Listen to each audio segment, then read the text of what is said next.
Saya sudah berada di Kabupaten Maros itu sejak tahun 2011 dalam hal memang mendampingi pemerintah dalam hal penganggaran, perencanaan dan penganggaran yang responsif gender. Untuk masuk di tahun 2021 dengan program advokasi kebijakan transfer anggaran kabupaten di Kabupaten Maros. Next. Dari beberapa kegiatan untuk advokasi kami lakukan di Kabupaten Maros, karena ini adalah betul-betul menjadi saya melihat bahwa dalam melakukan program perlu ada komitmen dari pemerintah yang ada di kabupaten itu. Nah, ternyata itulah yang kami alami di Kabupaten Maros. Semua apa yang kami lakukan mendapat support dari pemerintah daerah. Dari alur advokasi kami, yaitu mulai dari asesmen aktor dan stakeholder kunci yang akan kami temani bermitra selama program kami itu, yang kami lakukan dulu asesmen beberapa misalnya OPD atau secara individu dan organisasi-organisasi masyarakat yang ada di Kabupaten Maros. Kemudian membaca, analisis dokumen, mulai dari dokumen RPJMD, dokumen KLHS, dan dokumen-dokumen lainnya yang bisa mendukung pelaksanaan program kami sebagai kebijakan untuk melihat apa menjadi program prioritas kabupaten. Kemudian kami melakukan audiens dan MOU dengan pemerintah Kabupaten Maros, dengan Bupati, kerjasama dengan program Setapak 3 ini di Kabupaten Maros yang dimulai di bulan 10. Kemudian pembentukan, setelah itu kami bersama dengan pemerintah membentuk tim penyusun peraturan Bupati untuk pengolahan ADD Kabupaten Maros untuk tahun 2022. Yang selanjutnya kami mencoba mereview dan merevisi Perbuk ADD untuk tahun 2022. Kemudian untuk memaksimalkan proses yang kami lakukan untuk mengadvokasi ADD itu, kami melakukan kegiatan namanya mentoring teknik asistensi kepada tim penyusun yang ada yang sudah dibentuk sebelumnya. Next. Nah, jadi yang saya sebutkan tadi bahwa proses asesmen itu adalah mengidentifikasi OPD yang terkait dan kelompok-kelompok strategis lokasi champion perempuan yang ada di Kabupaten Maros. Sehingga pengharapan kami pada saat kami melakukan program di Kabupaten Maros, program dengan skema paket ini betul-betul memperlihatkan bahwa ada kerjasama antara pemerintah daerah dan kelompok-kelompok dan strategis dan kelompok champion khususnya perempuan dan yang ada di Kabupaten Maros. Next. Kami mencoba membaca dan menganalisis dokumen yang ada untuk melihat bagaimana isu perlindungan lingkungan hidup sebagai agen pembangunan dalam RPJMD. Misalnya di Kabupaten Maros tahun khususnya pada misi yang terdapat di dalam RPJMD itu ada pada misi ke-6 yaitu meningkatkan untuk perlindungan lingkungan hidup dan ketahanan bencana, dan juga sebenarnya di sini adalah pemberdayaan perempuan dan perlindungan anak yang menjadi isu penting yang ada di dalam prioritas pemerintah Kabupaten Maros untuk RPJMD 2021-2026. Kemudian salah satu upaya yang dilakukan adalah dengan mengembangkan dan ada perlindungan lingkungan hidup di tingkat desa melalui skema transfer anggaran kabupaten berbasis ekologi dalam kebijakan pengelolaan alokasi dana desa atau ADD tahun anggaran 2022. Next. Jadi itu merupakan dasar daripada proses yang kami lakukan. Kemudian setelah itu kami dengan audiensi dengan Bupati untuk melakukan MOU antara Pemda Kabupaten Maros, dalam hal ini Bupati Maros bersama dengan Pilar Nusantara atau PINUS, dan disinilah dikeluarkan naskah kerjasama untuk pelaksanaan program, yaitu memperbaiki kebijakan anggaran untuk perlindungan lingkungan yang responsif gender di Kabupaten Maros. Sebagai titik awal daripada pelaksanaan program kami di Kabupaten Maros. Next. Ya. Kemudian kami mendorong untuk pembentukan tim penyusun peraturan Bupati untuk pengolahan ADD. Dalam menyusun pembentukan tim ini, kami sudah membuat bahwa mana OPD yang menjadi kelompok-kelompok strategis atau PDS strategis untuk melakukan yang secara individu. Jadi dalam tim penyusun itu yang terlibat adalah Bapeda, PND, lingkungan DLH, kemudian Dinas Pemberdayaan Perempuan dan Anak Kabupaten Maros, kemudian dari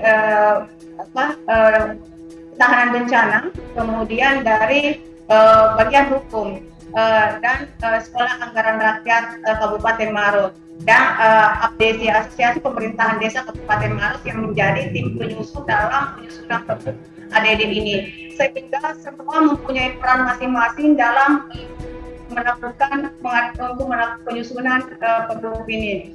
Dalam penyusunan pergub ini saya menganggap bahwa sangat cepat dalam prosesnya, hanya kurang lebih 2 bulan sudah dari proses penyusunan sampai finalisasi itu hanya kurang lebih 2 bulan untuk penyusunan pergub ini, karena semua pihak yang terkait di dalamnya dapat memberikan sumbangsi setiap pertemuan. Nah, di sini kami mengikutkan bagian hukum karena proses itu sistematika sampai dengan regulasi dari konsideran dari turunannya itu bisa secara cepat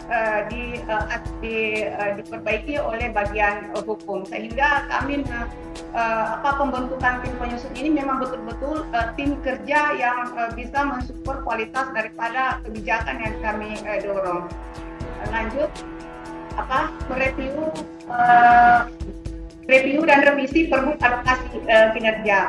Jadi dari sinilah kami seperti kami sampaikan tadi bahwa keterlibatan dari semua tim penyusun yang kami sebutkan tadi, bahwa untuk mereformulasi semua apa yang kami katakan tadi, bahwa mereformulasi apa yang ada di dalam pergub ADD itu.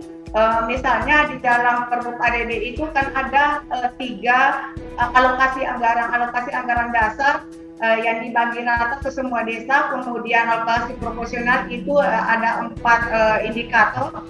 Nah, di situ juga ada di indikator tahun 2020 di pergub awal itu bahwa yang mendapatkan dana itu dilihat dari yang banyak negaranya yang minus kemiskinan minus 10%, tapi waktu mereview dengan itu terjadi hasil diskusi bahwa ada menaikkan menjadi 10%, jadi tidak melihat lagi minus.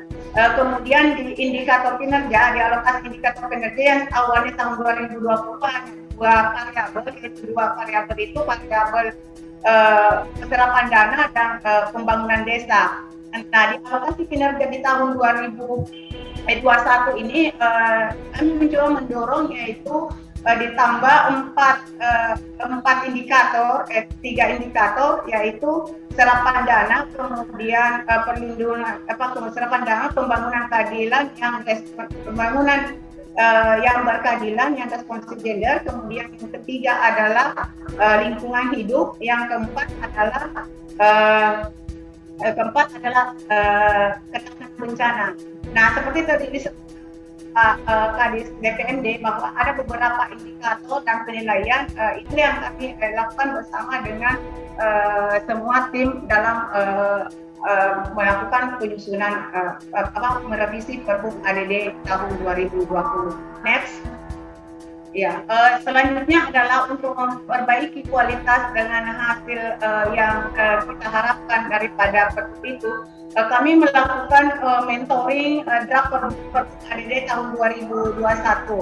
Mentoring yang kami lakukan adalah bagaimana sistematika dan konten daripada isi batang tubuh daripada pergub ADD ini. Seperti yang disampaikan tadi oleh Kadis DPND bahwa di dalam fungsi tujuan dan nilai-nilai itu memang ada perubahan dilihat dari pembangunan berkeadilan yang responsif gender. Kemudian tujuannya adalah melihat bahwa kelompok-kelompok rentan perempuan dan anak yang harus perhatikan. Kemudian penentuan pokok variabel indikator penilaian aspek penilaian kinerja desa dalam salah satu tematik daripada mentoring kami. Nah, ini adalah juga dilakukan sebelumnya adalah FGD, untuk melihat variabel indikator gender yang masuk di dalam tentu yang dimasukkan dalam variabel dan indikator masuk penilaian nantinya. Jadi ini dari awal sebenarnya kita melakukan FGD untuk merumuskan indikator gender yang akan dimasukkan dalam matriks nantinya. Kemudian menghitung indeks kinerja variabel setiap desa. Jadi untuk indeks ini untuk melihat angka-angka yang didapatkan dari setiap desa dari indikator yang ditentukan dengan penilaian-penilaian yang ada. Kemudian penilaian akhir dari indeks kinerja desa untuk menentukan dari 80 desa dengan rumus dan perizinan yang dilakukan, sehingga kita mendapatkan 25 desa yang dianggap bahwa ini yang berkinerja baik, kita mendapatkan anggaran sekitar 102 juta sampai 123 juta. Itu tadi yang ditampilkan oleh Kak Kadis PMD. Next. Jadi setelah itu semua kurang lebih dari bulan 10 sampai bulan 12 itu finalisasi dan draft Perbuk ADD tahun 2021, yaitu kami lakukan bersama dengan tim penyusun Perbuk ADD, yaitu mengekspos draft Perbuk ADD kepada Bupati dan Sekda untuk mendapatkan masukan finalisasi Perbuk ADD. Yang seperti saya bilang bahwa yang memang menjadi kebijakan pemerintah daerah dalam hal tadi untuk menentukan kemiskinan, kemudian menentukan skor daripada variabel yang kami dorong itu semua disepakati oleh pemerintah daerah bahwa inilah hal yang menjadi pembelajaran penting untuk pencapaian visi misi pemerintah daerah harusnya sebenarnya. Sanksi Perbuk ADD 2021 kebijakan hukum ini akan merupakan suatu alur proses dalam penyusunan peraturan regulasi di daerah. Kemudian penandatangan Perbuk ADD tahun 2021 oleh Bupati Maros. Next, setelah itu terjadi finalisasi penandatanganan dan melalui ditetapkan Peraturan 3 tahun 2021 tentang pengelolaan Bupati Maros di bulan 12 2021. Next, setelah itu